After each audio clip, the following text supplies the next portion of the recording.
Salut, hein, moi je suis content de vous retrouver pour cette 8e vidéo. Alors, un petit peu de numérologie. L'énergie du 8, c'est voilà, c'est ce mouvement-là, quoi, hein. Donc c'est une énergie infinie, quoi, qui monte, qui monte, qui monte, qui monte, qui monte. Le mouvement, parlons-en. Euh, Quand ça n'est pas en mouvement, l'eau, par exemple, voilà, la mare, elle croupit, c'est une énergie qui est morte. Alors non seulement c'est pas bon, enfin voilà, ça peut même nous rendre malades, tellement ça n'apporte pas d'énergie.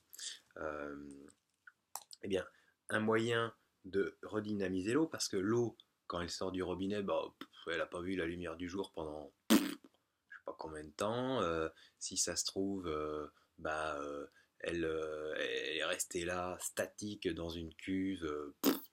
Voilà, alors que l'eau qui est traitée par la terre, là, qui passe dans les roches sédimentaires et tout ça que je connais pas, hein, géologie, voilà, qui est retraitée, filtrée par la terre, puis qui se met à sortir, à voir la lumière du jour, à rebondir joyeusement sur des pierres, elle porte une énergie formidable.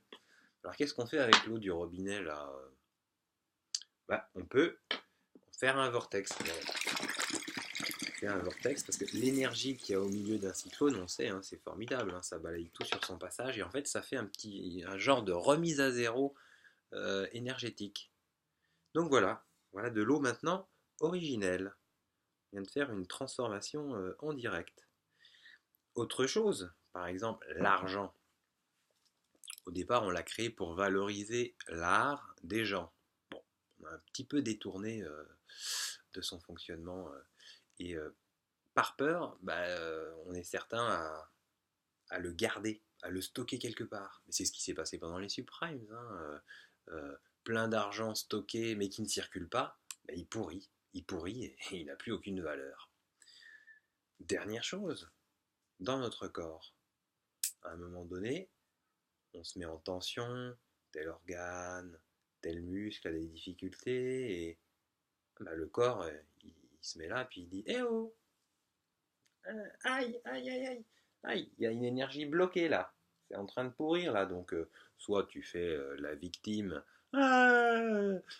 toute ta vie, soit tu te dis, bon, bah ok, qu'est-ce qui se passe? Pourquoi l'énergie enfin, pourquoi? Si, on peut toujours savoir pourquoi. Parce que le corps est très parlant. Mais tout simplement, il y a des méditations qui servent, où on fait ça. On se focalise sur l'endroit. Donc, on envoie de l'énergie, puisqu'à partir du moment où on est en conscience sur cet endroit-là, je lui envoie de l'énergie, je lui envoie de l'attention. Au fur et à mesure, au bout de quelques secondes, quelques minutes, plusieurs minutes parfois, en fait, on va remettre en circulation quelque chose qui était bloqué. Et souvent, on se rendra compte que oh, c'est bizarre, j'ai toujours une tension à cet endroit-là. Après, on pourra se dire, ah tiens, mais à quoi ça réfère? Il y a plein de... Il y a Écoute ton corps de Lise Bourbeau qui nous raconte un petit peu d'où ça peut venir, le grand dictionnaire des maladies de Jacques Martel, qui sont des outils super pour vraiment comprendre quelle est l'origine de ces tensions. Bon, ne croyez surtout pas tout ce que je raconte, il faut l'expérimenter.